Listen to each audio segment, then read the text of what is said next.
안녕하십니까. 가정문화연구원의 이사장 주수일입니다. 인간이 한평생 살아가는 동안에는 가정의 구성원들 각자가 가정에서 여러 가지 역할들이 있습니다. 남자에게는 아버지와 남편, 아들이라는 역할이 있고, 여자에게는 어머니와 아내, 딸이라는 역할이 있습니다. 그런데 우리들이 행복한 삶을 살기 위해서는 가정에서 이 역할들을 잘 감당해야 되는 것입니다. 즉, 어려서는 효성스러운 아들과 딸이 돼야 되고, 결혼하고 나서는 좋은 남편과 아내가 돼야 되고, 아이를 낳고는 좋은 아버지와 어머니가 돼야 되는 것입니다. 그런데 이 모든 역할은 남녀가 하나가 되어서 인간이 되는 데서부터 시작이 되는 것입니다.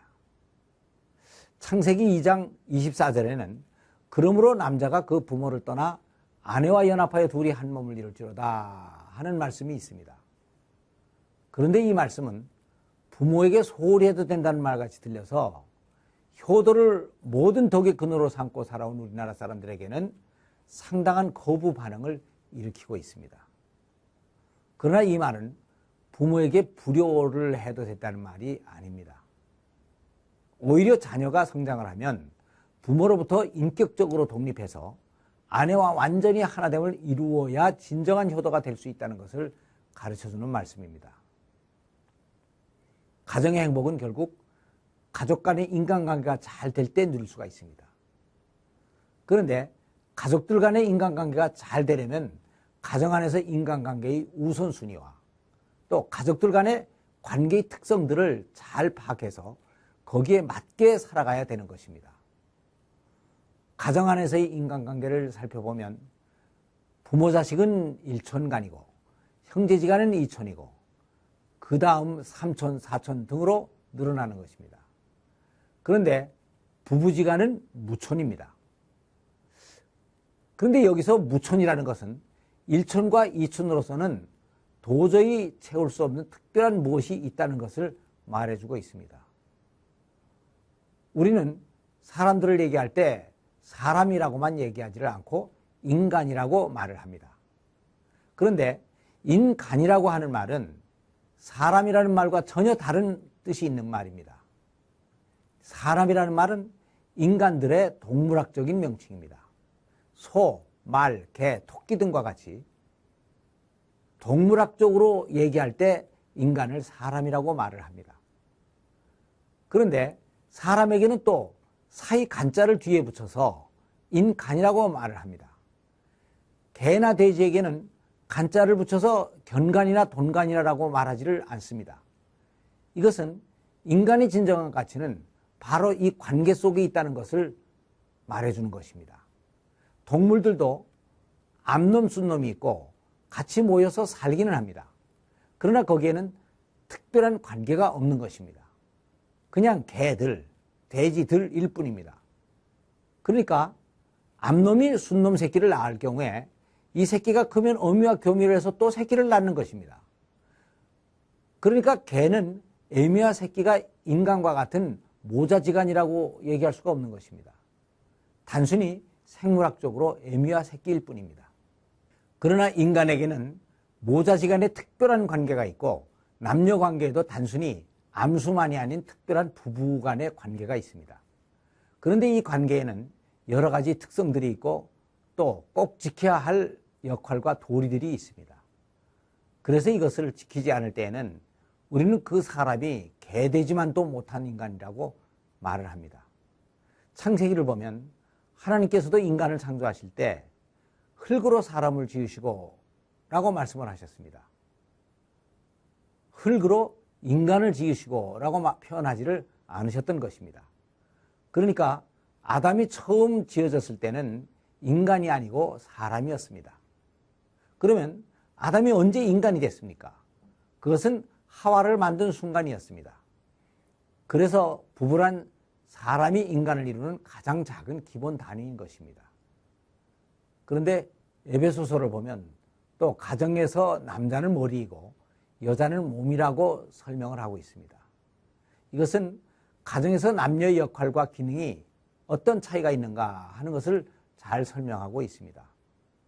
몸에서 머리는 무엇인가 먼저 생각을 하고 뜻을 세우는 것입니다.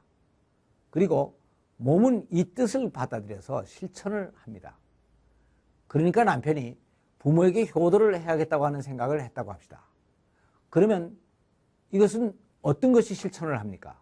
그것은 바로 머리가 아니고 몸이 실천을 하는 것입니다. 머리는 몸이 이 일을 잘 할 수 있도록 돕고 격려하는 일을 해야 되는 것입니다.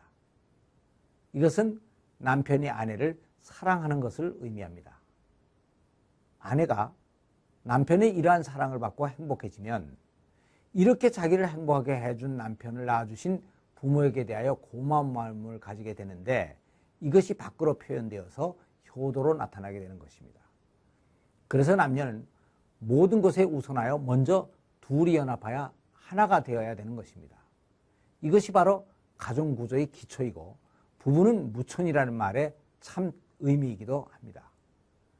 그런데 여기에 비하여 부모와 자식지간은 일촌인데 부부관계와는 또 다른 특별한 관계를 가지고 있습니다. 이것은 부모는 나를 낳고 양육하고 나의 모든 것을 준 분이기 때문에 공경하고 효도를 해야 되는 관계라는 것입니다. 그래서 성경에도 10계명에서 5계명으로 효도를 강조하고 있습니다. 하나님은 모세를 통하여 시내산에서 이스라엘 백성들에게 하나님의 백성으로서 반드시 지켜야 할 10계명을 2개의 돌판에 새겨서 주셨습니다. 그런데 그 왼쪽에는 하나님께 대해서 지켜야 할 계명이 5가지가 있고 오른쪽에는 이웃에 대해서 지켜야 할 5가지 계명이 써 있습니다. 그런데 한 가지 특이한 것은 부모를 공경하라는 계명이 하나님께 대해서 지켜야 할 계명들과 같이 왼쪽 돌판에 새겨져 있다는 것입니다.